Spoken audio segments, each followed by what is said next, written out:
Hello friends, welcome to mathematics world doctor Sunil Gupta online maths class.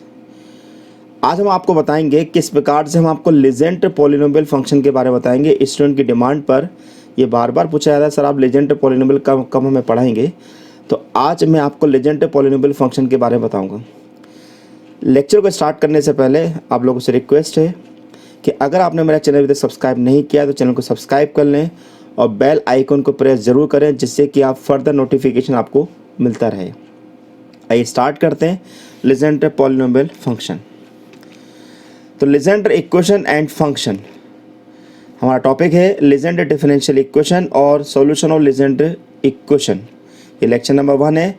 और आपने अगर मेरी वेबसाइट पर विजिट नहीं करी है तो आप मेरी वेबसाइट विजिट करें www.sonendragupta.blogspot.in और साथ में मेरी वेबसाइट विजिट करें www.sonendragupta.com। इन वेबसाइट पे विजिट करने से आपको बेनिफिट ये मिलेगा कि आपको प्रीवियस सेमेस्टर के पेपर्स के सॉल्यूशन मिलेंगे, आरजीपीवी के फुल लेंथ सॉल्यूशन मिलेंगे, साथ में आपको ई नोट्स मिलेंगे जो कि आपके एग्जाम के लिए काफ़ी हेल्पफुल है। आइए देखें कि आज के टॉपिक्स में हम क्या क्या टॉपिक कवर करने वाले हैं। तो topics to be covered: number 1 introduction of Legendre equation, number 2 solution of Legendre equation, number 3 first kind Legendre polynomial से Pn of x, number 4 second kind Legendre polynomial Qn of x and last general solution Legendre equation. इन 5 topic को आज हम discuss करने वाले हैं। तो आइए स्टार्ट करते हैं इंट्रोडक्शन ऑफ लीजेंड्रे इक्वेशन। तो लीजेंड्रे इक्वेशन क्या होती है? तो introduction of Legendre equation: the second order linear differential equation of the form 1 minus x square d2y by dx square minus 2x dy by dx plus n plus 1 y। यहाँ पर हमारे पास n जो है वो आपका रियल और complex number हो सकता है, लेकिन हम यहाँ पर स्पेशली इन क्वेश्चन को सॉल्व करने के लिए हम इसको यहाँ पर positive integral value of n के बारे में ही बात करेंगे। Solution of Legendre equation: Suppose Legendre equation is 1 minus x square d2y by dx square minus 2x dy by dx plus n plus 1y equal to 0. Then the Legendre equation can be solved in ascending और descending power of x। ध्यान दीजिएगा, यहाँ पर हम Legendre equation को ascending और descending दोनों power में सॉल्व कर सकते हैं, लेकिन इसका descending power of x जो है मोर सूटेबल होता है क्वेश्चन को सॉल्व करने के लिए as compare to the ascending power of x. यानी कि हम इस क्वेश्चन का जब हम सॉल्यूशन निकालेंगे तो हम यहाँ पर इसको सीरीज सॉल्यूशन में जब सॉल्व करेंगे तो यहाँ पर हम इक्वेशन का सॉल्यूशन जो है डिसेंडिंग ऑर्डर में लेके चलेंगे। Now we will solve the Legendre equation descending power of x and obtain the value of Legendre polynomial से Pn ऑफ एक्स। आइए देखें किस प्रकार से इसको हम सॉल्व करेंगे। मान लेते हैं suppose a solution of Legendre equation 1 in descending power of x is y equal to x to the power m a0 plus a1 x to the power -1 a2 x to the power -2 a3 x to the power -3 and a4 x to the power -4। ध्यान दीजिएगा, अगर हम इसी question को अगर हम ascending power में करना चाहते हैं तो x की पावर -1 की जगह x की पावर 1, x की पावर 2, x की पावर 3 और x की पावर 4 होगी। अगर आपको ये ध्यान रखना है इस क्वेश्चन को सॉल्व करते हुए कि आपको हमेशा लीजेंड्रे का जो सॉल्यूशन निकालना है वो आप हमेशा डिसेंडिंग पावर ऑफ x की फॉर्म में ही निकालेंगे। आइए अब इसको हम समेशन में कन्वर्ट करते हैं। तो समेशन में कन्वर्ट करेंगे तो k इक्वल टू 0 से इन्फिनिटी a के x to the power minus के होगा। x to the power m का अगर हम अंदर मल्टीप्लाई करेंगे तो हमको मिलेगा a के x to the power m minus के। ध्यान ये रखिएगा, यहाँ पर a नॉट जो है वो हमेशा नॉट इक्वल टू 0 रहेगा। किसी भी कंडीशन में आपको a नॉट की वैल्यू को 0 नहीं लेना है। अब हम क्या करेंगे, इसको डिफ्रेंशिएट करेंगे with respect to x successfully. तो यहाँ पर हमने dy बाई dx निकाला, तो dy बाई dx हमें मिलेगा a के m माइनस के x to the power m minus के -1 और सेकेंड डेरिवेटिव निकालेंगे तो हमको मिलेगा a के m माइनस के -1 and x to the power m minus के -2। अब हम y dy by dx d2y by d square की वैल्यू इक्वेशन नंबर 1 में सब्स्टिट्यूट करेंगे। तो इक्वेशन नंबर 1 में हमने सब्स्टिट्यूट करा तो 1 minus x square d2y by d square की वैल्यू मेरे पास ये है, तो k equal to 0 to infinity a के m माइनस के -1 x to the power m minus के -2 minus 2x then dy by dx यानी कि a के m माइनस के x to the power m minus के -1 और n प्लस 1 y था, तो y की वैल्यू मेरे पास है k इक्वल टू 0 से इन्फिनिटी a के x to the power m minus के। अब यहाँ पर अब 1 का मल्टीप्लाई करेंगे तो हमें इक्वेशन एज इट इज मिलेगी, और एक्स स्क्वायर का मल्टीप्लाई करेंगे तो यहाँ पर m माइनस के हो जाएगा, लाइक इस प्रकार से। तो a के m माइनस 1 के m माइनस के minus 1 x to the power m minus के माइनस 2, और एक्स स्क्वायर का मल्टीप्लाई करेंगे तो a के m माइनस के minus 1 x to the power m minus के माइनस 2 x का मल्टीप्लाई करेंगे तो माइनस 2 समेशन के इक्वल टू 0 से इन्फिनिटी a के m माइनस के x to the power m minus के, और प्लस n प्लस 1 को हम लिख सकते हैं n स्क्वायर प्लस n, और y की वैल्यू हमारे पास है k इक्वल टू 0 से इन्फिनिटी a के x to the power m minus के। अब हमें करना है क्या, यहाँ पर जितने भी हमारे पास सेम पावर की जो टर्म उनको हम अरेंज करेंगे, तो यहाँ पर m माइनस के माइनस 1 की मेरे पास केवल एक ही टर्म है तो ये एज इट इज लिखा जाएगी, और यहाँ पर m माइनस के की मेरे पास 3 टर्म्स हैं, इन 3 टर्म को हम अरेंज करेंगे। आप सेकेंड और थर्ड टर्म में देखेंगे कि मेरे पास m माइनस के कॉमन आ रहा है, तो m माइनस के हम कॉमन निकाल लेते हैं। तो यहाँ पर आपको बचेगा m माइनस के minus 1, then minus 2 m minus के, और यहाँ पे हमने चूँकि माइनस n बाहर निकाला हो तो minus n square minus n x to the power m minus के, लाइक। अब ये टर्म मेरे पास एज इट इज है। यहाँ पर m माइनस के को m माइनस के से मल्टीप्लाई करेंगे तो m माइनस के का whole square minus m minus k 2m minus के minus n square minus n। Now m minus k यहाँ पर ऐड सब्ट्रैक्ट होगा तो m प्लस m माइनस के हो जाएगा। अब यहाँ पर क्या करेंगे, m माइनस के का होल स्क्वायर और माइनस n स्क्वायर को हम यहाँ पर फैक्टराइज करेंगे तो हमको मिलेगा m माइनस के माइनस n और m minus k plus n, और ये टर्म मेरे पास एज इट लिखाएगी। तो आप देखेंगे इन दोनों टर्म में हमारे पास m माइनस के माइनस n कॉमन निकल रहा है, तो आपको अंदर बचेगा m माइनस के minus n, then in bracket m minus k plus n plus 1। तो ये मेरे पास वो टर्म है जिसको हम इक्वेशन नंबर 4 कहेंगे। अब हमारा काम ये है कि हम यहाँ पर हमारा मेन पर्पस ये है कि हम यहाँ पर a1 a2 a3 की वैल्यू निकालना चाहते हैं। तो अब हम यहाँ पर देखेंगे कि यहाँ पर हमारे पास जो पावर है वो हम यहाँ पर m माइनस के माइनस 1 हमारे 2 हमारे पास लोएस्ट पावर है, m माइनस के उससे बड़ी पावर, तो हम x to the power m को यहाँ पर हम इक्वेट करेंगे। तो x to the power m को यदि हम इक्वेट करेंगे तो यहाँ पर हमें फर्स्ट टर्म छोड़ना पड़ेगा, और यहाँ पर हमें k की जगह रखना पड़ेगा 0। एक बात का ध्यान रखना है कि किसी भी स्थिति में k की वैल्यू को आपको नेगेटिव नहीं रखना है। अगर कहीं पर भी अगर आपको ये लगता है कि k की वैल्यू हमें नेगेटिव रखनी पड़ रही है तो वो टर्म वहाँ पर छोड़ दी जाएगी। क्यों? क्योंकि हमारा समेशन जो है वो k इक्वल टू 0 यानी कि 0 से स्टार्ट हो रहा है, इसलिए हम k की वैल्यू कभी भी नेगेटिव नहीं रखेंगे। तो पहले हम कर रहे हैं x to the power m के कोफिशिएंट को हम इक्वेट कर रहे हैं। तो x to the power m के कोफिशिएंट को अगर हम इक्वेट करना चाहते हैं तो सेकेंड समेशन में हमें k की वैल्यू को रखना पड़ेगा 0। तो m minus 0 minus n, m minus 0 plus n plus 1, a0 equal to 0। जैसा कि हम जानते हैं कि हमारा एजम्पशन है कि a0 की वैल्यू कभी 0 नहीं हो सकती है, तो ऐसी कंडीशन में हमें यहाँ पर ध्यान रखना है कि हम इसको कभी भी 0 नहीं लेंगे। तो a0 not equal to 0, that means हमारे पास माइनस m माइनस n और m प्लस n प्लस 1 हमारे पास 0 के इक्वल होंगे। तो m की वैल्यू मिलेगी मुझे n और m की वैल्यू मिलेगी मुझे माइनस n माइनस 1। अभी हमने x to the power m लिया था, हम नेक्स्ट लेंगे x to the power m minus 1। अगर हम x to the power m minus 1 लेना चाहते हैं तो हमें फर्स्ट समेशन में हमें टर्म छोड़नी पड़ेगी हमारे पास है। तो ऐसी कंडीशन में हम x to the power m minus 1 के कोफिशिएंट को इक्वेट करेंगे। तो फर्स्ट टर्म में हमें k की वैल्यू अगर नेगेटिव रखनी पड़ रही है तो वो टर्म हमारी 0 मान ली जाएगी, और सेकेंड टर्म में हम यहाँ पर k की वैल्यू को 1 रखते हैं। तो सेकेंड वैल्यू में सेकेंड समेशन में k की वैल्यू को 1 रखते हैं तो हमें मिलेगा m minus 1 minus n, m minus 1 plus n plus 1। इस 1 से 1 हमारा कैंसिल हो जाएगा, लेकिन ध्यान रख दीजिएगा यहाँ पर m माइनस 1 माइनस n और m प्लस n ये वैल्यू 0 नहीं हो सकती है। तो ऐसी कंडीशन में हमको a1 की वैल्यू को 0 लेना पड़ेगा। क्यों रखना पड़ेगा? ध्यान दीजिएगा, अगर हमने इन वैल्यू को अगर हमने यहाँ पर 0 ले ली तो हमारे पास m की हमें 4 रूट्स मिल जाएंगे, जो कि संभव नहीं है, और हमारी डिफरेंशियल इक्वेशन जो है सेकंड ऑर्डर की है। तो ऐसी कंडीशन हमें m की केवल 2 ही वैल्यू मिल सकती है, जो कि ऑलरेडी हमने यहाँ पर ले लिए, जो कि हमारे पास है m इक्वल टू n और m equal to minus n minus 1। तो ऐसी कंडीशन में हमारे पास a1 की वैल्यू 0 हो जाएगी। अब नेक्स्ट हमें लेना है x to the power m minus 2, x to the power m minus 2 के कोफिशिएंट। तो x to the power m minus 2 का अगर हमें कोफिशिएंट लेना है तो इक्वेशन नंबर 4 के फर्स्ट समेशन में k की वैल्यू को रखना पड़ेगा 0, जबकि सेकेंड समेशन में k की वैल्यू को रखना पड़ेगा 2। तो आपको मिलेगा m minus 0 minus 1 a naught, और minus m minus two minus n और m minus two plus n plus one. तो अब यहाँ पर मुझे a2 कितना मिलेगा, तो हम यहाँ पर इस पूरी टर्म को यहाँ ले आते, तो a2 इक्वल टू हमें मिल रहा है m minus one divided by m minus two minus n और m minus one plus n। तो ये मेरे पास a2 की वैल्यू मेरे पास आ गई है। अब हम नेक्स्ट इक्वेट करेंगे x to the power m minus three. तो जैसे हम x to the power m minus three को अगर इक्वेट करना चाहते हैं तो यहाँ पर फर्स्ट समेशन में k की वैल्यू रखनी पड़ेगी 1 और सेकंड समेशन में k की वैल्यू को रखेंगे हम 3। तो यहाँ पर हम देखें तो m minus one minus one a1 minus m minus three minus n और m minus three plus n plus one a3।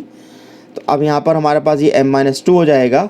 इस टर्म को यहाँ पर शिफ्ट करेंगे तो a3 इक्वल टू हमें मिलेगा m minus one m minus two divided by m minus n minus three और m plus n minus to. लेकिन हमारे पास a1 की वैल्यू है 0। ऐसी कंडीशन में हमारे पास a1 a3 की वैल्यू भी हो जाएगी 0।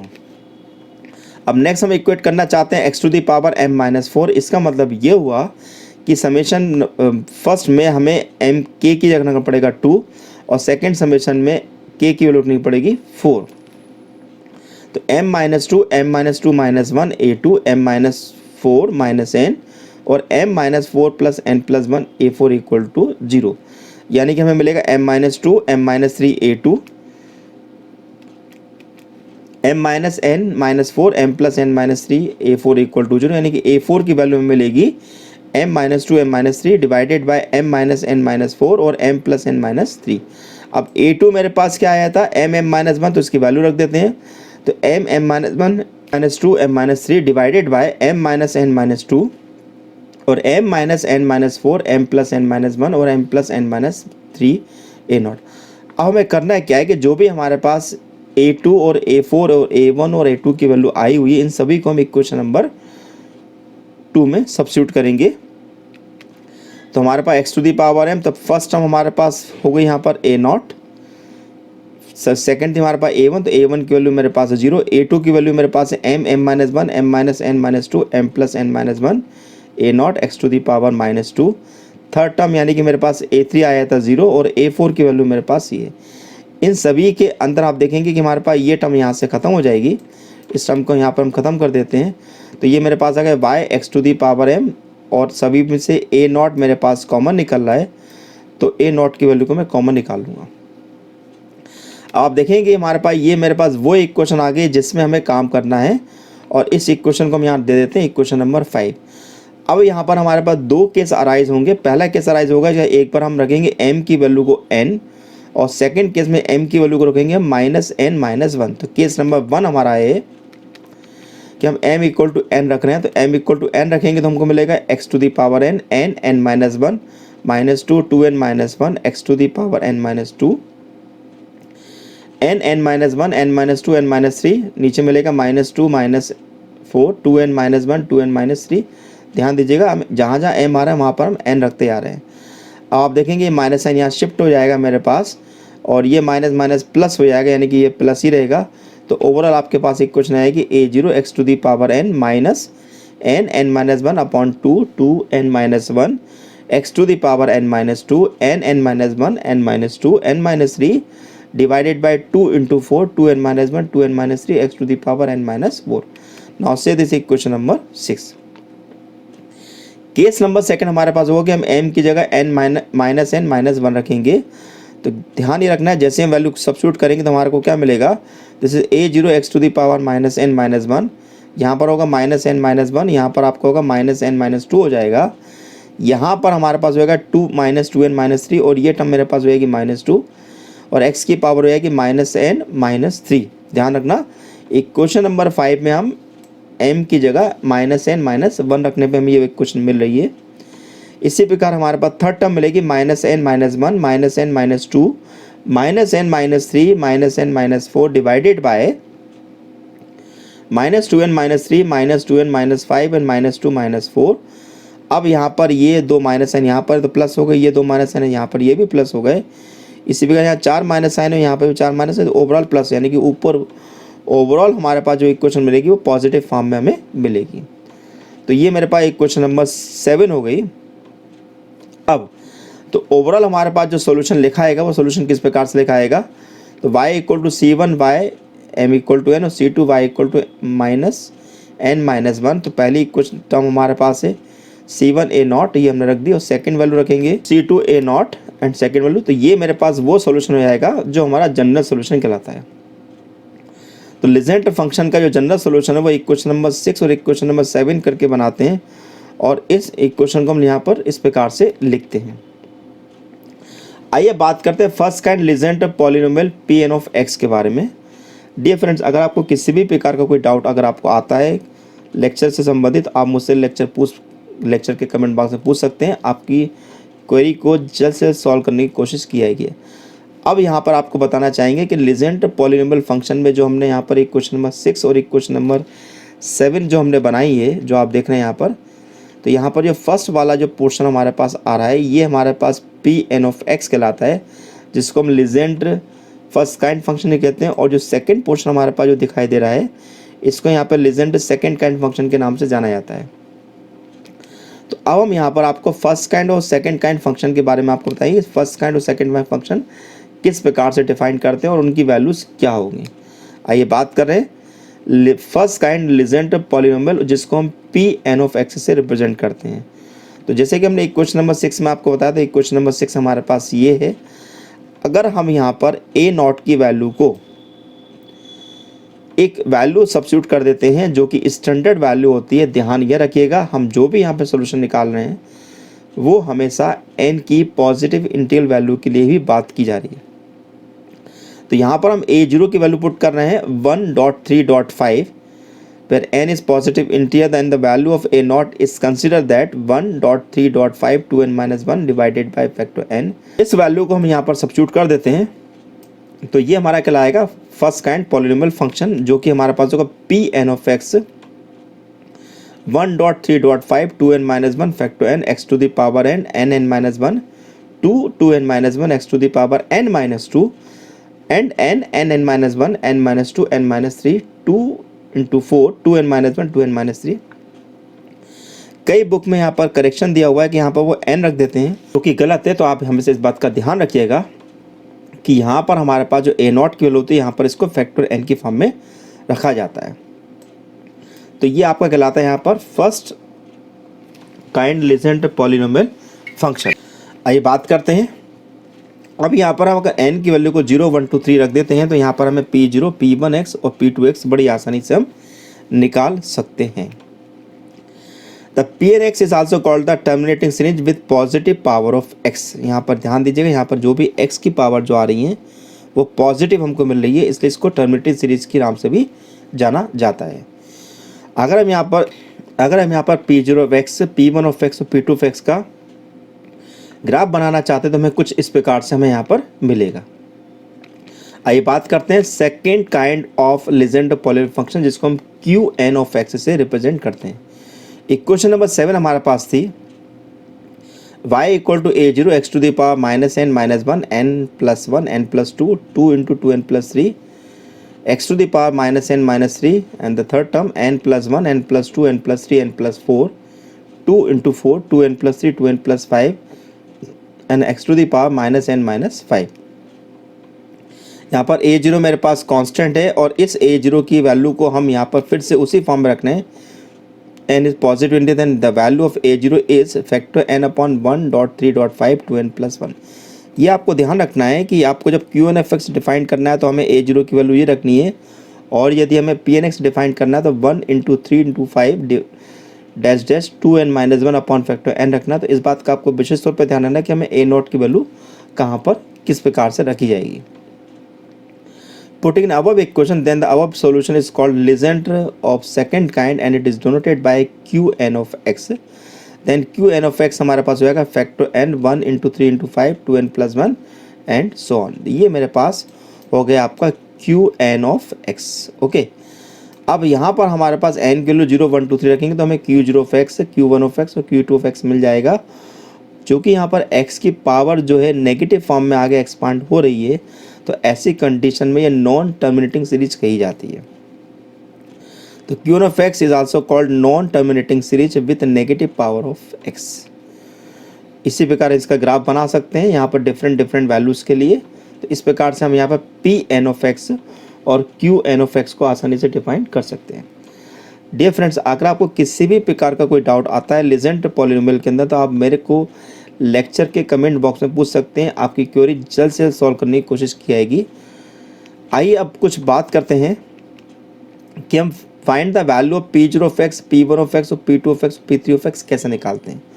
तो अभी अपने प्रीवियसली आपको डिफाइन किया कि हमने किस प्रकार से आपको Pn ऑफ एक्स लिखा था, जो 1 × 3 × 5 डैश 2n-1, जो कि हमारा कुछ इस प्रकार से था। अब हम क्या करेंगे, यहाँ पर n की वैल्यू को सब्स्टिट्यूट करेंगे। तो हम n = 0 1 2 3 पुट कर रहे हैं। जैसे यहाँ पे मैं n के लिए 0 पुट करूँगा तो इसका मतलब ये होगा कि मेरी फर्स्ट टर्म यहाँ पे ख़त्म हो जाएगी और यहाँ पर ये टर्म भी मेरे पास खत्म होगी। यहाँ पे मिलेगा मुझे x की पावर 0 यानी कि 1, यानी कि P0 ऑफ x जो होगा वो मेरे पास 1 कहलाएगा। अब यहाँ पे हम n की वैल्यू को 1 रखते हैं तो P1 ऑफ x हो जाएगा। तो P1 ऑफ x का मतलब है कि मेरे को केवल फर्स्ट टर्म मिलेगी यहाँ पर, यानी कि इस टर्म से हमें केवल 1 मिलेगी। यहाँ पर x की पावर 1 और ये टर्म मेरे पास 0 हो जाएगी। इसका मतलब होगा कि मेरे पास P1 ऑफ x जो होगा वो मुझे 1 के बराबर मिलेगा, यानी कि x के इक्वल मिलेगा। अब यहाँ पे हम n की वैल्यू रख रहे हैं 2। तो n की वैल्यू 2 रखने का पर्पज़ है कि आपको पहली और सेकंड टर्म मिलेगी, इनके 1.3 डिवाइडेड बाय फैक्टोरियल 2 हो जाएगा। This is x square, this is 2 2 - 1 like this. मेरे पास थर्ड टर्म और उसके आगे की टर्म मेरे पास 0 हो जाएगी। तो यहाँ पे 1 × 3 यानी कि 3 हो गया। फैक्टर 2 को मैंने 2 लिख दिया। यहाँ पर हमारा 2 से 2 हमारा कैंसिल हुआ, ये 1 हो गया, ये हो गया 3। तो 1/3 एलसीएम निकालेंगे, 3 से 3 कैंसिल होगा तो 1/2 3x² - 1, यानी कि हमारे पास ये P2 की वैल्यू खिलाएगी। अब नेक्स्ट हम निकाल रहे हैं n = 3 के लिए। तो 1 × 3 × 5 डिवाइडेड बाय फैक्टोरियल 3x³, ये टर्म मिलेगी, ये टर्म मेरे पास 0 हो जाएगी। तो ऐसी कंडीशन में मेरे पास आएगा 1 × 3 × 5, यानी कि मेरे को 3 से 3 कैंसिल होगा तो 5/2 हो जाएगा ये x³। इस 2 से ये 2 मेरे पास कैंसिलेशन में आ जाएगा तो 3/5 हो जाएगा। तो एलसीएम निकालेंगे, 5 से 5 कैंसिल होगा तो ये मेरे पास आएगा P3 ऑफ x की वैल्यू।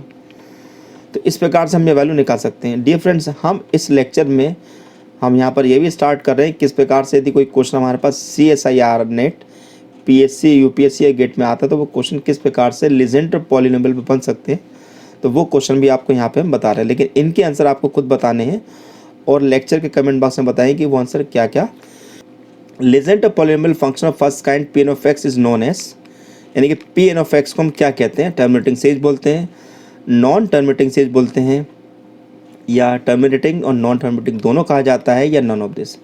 इसका आंसर आपको लेक्चर के कमेंट बॉक्स में बताना है। क्वेश्चन नंबर 2 है, Legendre polynomial function of second kind Qn of x is known as, Qn of x किस नाम से जाना जाता है, as it is terminating series, non terminating series, both A and B and D, none of this. इनके answer आप lecture के अंदर आप आराम से ढूंढ सकते हैं क्योंकि मैंने आपको ये सारी चीज़ें स्पेशली बताई हुई हैं। क्वेश्चन नंबर 3 हमारे पास है, the value of P1 of dash x, यानी कि इसकी वैल्यू मेरे पास क्या होती है। तो सिंपल जो हमने P1 ऑफ x निकाला था उसको आप डिफ्रेंशिएट कर देंगे तो आपको P1 डैश x की वैल्यू मिल जाएगी। क्या वो वैल्यू 0 होगी, क्या वैल्यू 1 होगी, क्या वैल्यू वो नॉट डिफाइंड होगी, या वैल्यू नन ऑफ दिस होगी। आपको आंसर फाइंड आउट करना है कि वो आंसर क्या होगा। क्वेश्चन नंबर 4 है, the value of P1 of 0। तो आपने देखा कि हमने P1 ऑफ x की वैल्यू निकाली थी, तो जो भी हमने P1 ऑफ x की वैल्यू निकाली थी वहाँ पे हम x की वैल्यू को रख देंगे 0। तो आपको बताना है कि आंसर 0 होगा, 1 होगा, नॉट डिफाइंड होगा, या नन ऑफ दिस। नेक्स्ट है question number 5, the value of P2 dash of x1। तो अभी हमने P2 ऑफ x की वैल्यू निकाली थी, वहाँ पे आप x की वैल्यू 1 रखेंगे और उसको फिर डिफ्रेंशिएट कर देंगे, यानी कि पहले उसको डिफ्रेंशिएट करेंगे फिर x की वैल्यू को 1 रखेंगे। तो बताइए कि वैल्यू क्या होगी, क्या हमारी वैल्यू 0 होगी, क्या 1 होगी, या नॉट डिफाइंड होगी, या नॉन ऑफ दिस होगी। क्वेश्चन नंबर 6 है, the value of P3 dash of x। आप सिमिलरली निकाल सकते हैं, 0 है, 1 है, नॉट डिफाइंड है, या नॉन ऑफ दिस है। आप आसानी से इनके आंसर फाइंड आउट कर सकते हैं और लेक्चर के कमेंट बॉक्स में इनके आंसर बताना ना भूलिएगा। आइए अब नेक्स्ट लेक्चर हम इसके बाद क्या पढ़ेंगे, यानी कि जब हम लेक्चर नंबर 2 बात करेंगे तो लेक्चर नंबर 2 हमारे पास क्या होगा, जेनेटिक फंक्शन और Rodrigues formula. It is a very important formulas हैं हमारे पास है, ये एग्जाम में जनरली पूछे आते हैं। तो लेक्चर नंबर 2 को देखना ना भूलिएगा। और अगर आप मेरी इंजीनियरिंग मैथड्स 2 की बुक अगर परचेस करना चाहते हैं तो आप मेरी बुक्स ऑनलाइन परचेस कर सकते हैं। ये आपको मार्केट में अवेलेबल नहीं होगी, केवल आपको ऑनलाइन ही बुक ये अवेलेबल होगी, जो कि आप www.dhanpatraybooks.com से ला सकते हैं, या आपको विथिन 7 डेज़ में आपके घर पे बुक मिल जाएगी। ये मेरी कुछ और बुक्स हैं जो कि ऑनलाइन आपको अवेलेबल मिल जाएंगी, जो आप www.dhanpatraybooks.com से परचेस कर सकते हैं। साथ में अगर आप मुझे फॉलो करना चाहते हैं तो डॉक्टर सोनेंद्र गुप्ता, तो आप मुझे ट्विटर पे फॉलो कर सकते हैं, इंस्टाग्राम पे फॉलो कर सकते हैं, लिंक्डइन पे फॉलो कर सकते हैं, फेसबुक पे फॉलो कर सकते हैं। और मेरे फेसबुक पे 2 पेज और हैं। पहला पेज है मेरा maths for you and second page है RGP paper. Maths for you में आपको किसी भी प्रकार के कोई डाउट पूछना है तो आप मुझसे पूछ सकते हैं, और अगर आपको RGP से रिलेटेड कोई क्वेश्चन पूछना है तो आप RGP के फेसबुक पेज पर पूछ सकते हैं। साथ में मेरे ब्लॉगर पे आप विजिट कर सकते हैं, जहाँ पर आपको ई नोट्स वगैरह अवेलेबल हैं। साथ में मेरी ऑफिशियल वेबसाइट पे विजिट कर सकते हैं, जहाँ पर आपको ई नोट्स और साथ में RGPB के प्रीवियस सेमेस्टर के पेपर के सोल्यूशन भी मिलेंगे। और यूट्यूब चैनल पे तो आप मुझे देख ही रहे हैं। इसके अलावा यदि आप मुझे पर्सनली अगर ज्वाइन करना चाहते हैं तो आप मुझे व्हाट्सएप ग्रुप पे मेरे ऐड हो सकते हैं। मेरे 2 व्हाट्सएप ग्रुप हैं। Group number 1 maths for you 1, जिसकी इन्विटेशन लिंक मैंने डिस्क्रिप्शन बॉक्स में दे रखी है, और दूसरा ग्रुप है group number 2 maths for you 2, इसकी भी इन्विटेशन लिंक मैंने आपको डिस्क्रिप्शन बॉक्स में दे रखी है। Thank you for watching my channel doctor Sonendra Gupta. Thank you very much.